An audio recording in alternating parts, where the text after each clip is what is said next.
So guys, mo na siya ang gitawag na laman loob ng isda guys. Yan.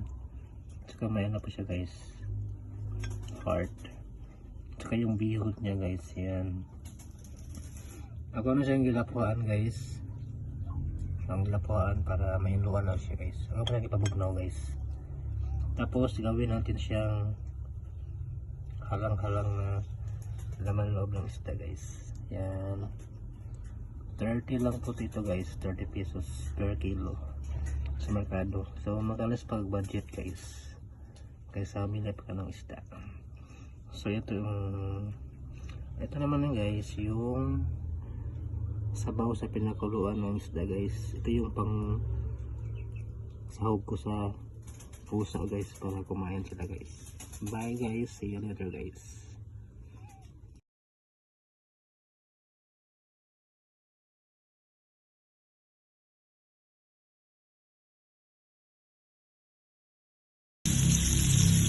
So diara to ang kuang guys yung tinawag ko na laman loob ng isda. So guys, doon sa inubos ko guys. Para bukas naman guys. Ito guys is panghapon naman guys. Ang iba naman para bukas tanda lang sa pang guys prepare ilagay ko.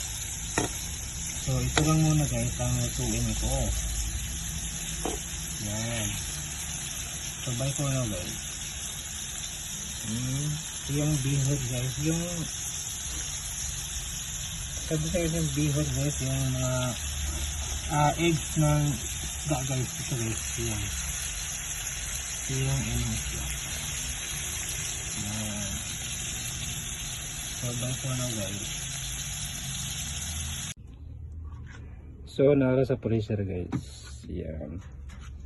So nasa freezer guys yung laman loob ng isda guys. Yan. Tapos ko na siya na linisan guys. Tapos pamaya guys gawin natin tong halang-halang na laman loob ng isda. Yan guys. So bye for now guys. See you later. Pero guys, ito yung laman ng freezer guys. Puro ice water, ice. Tsaka may pancit pa guys. Ang pancit guys, ninggahi siya guys. Last December pa rin pancit guys. Naka-press. So bye for now guys.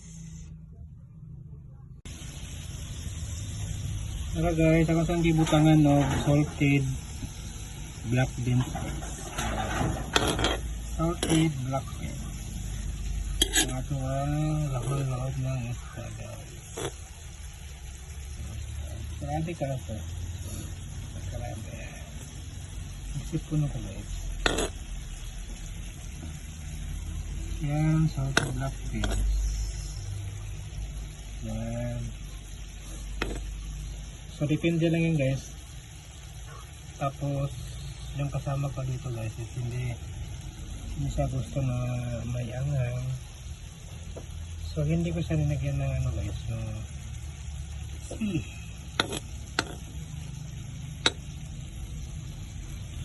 So ako na lang mamaya guys pag kumuha ko nito guys mag-sili ako. So salted black beans guys yung nilagay guys. Yan. So bye for now guys, see you later. So okay na ito ang laman loob ng isda guys na with salted black beans. And so antayin na lang mo siya guys magpamil. Kumulo hanggang 1 minute. Yan. Dito guys, huwag ano guys yung laman loob ng isda guys. Ito na siya guys. Yan. Yung mga black beans guys. Yan. hapunan namin dito. Hapunan. So guys, bye for now guys. Ayan. So kulang ito guys, sili guys. Kaso lang guys, kasama ko dito guys, ayaw magsili. So pag kumuha ako dito guys, ako na lang magsili guys.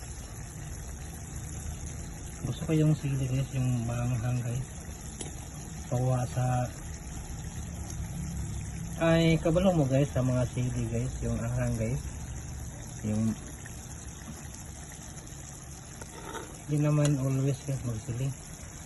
Pa ano yan guys, pa wala sa mga toxic. After ka guys, ako guys kumakain ako ng sili guys.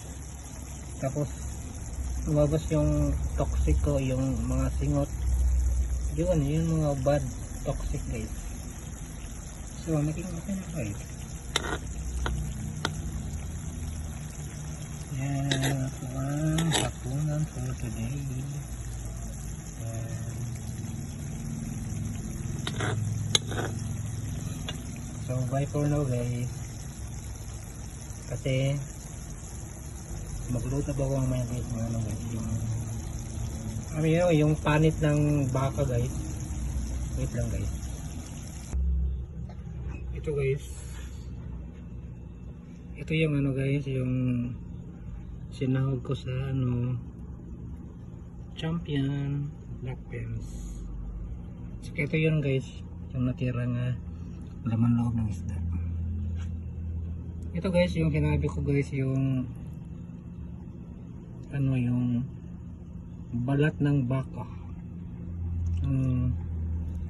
Ano guys, na pinakuluan ko na to ng 3 hours, saka lumambot siya guys.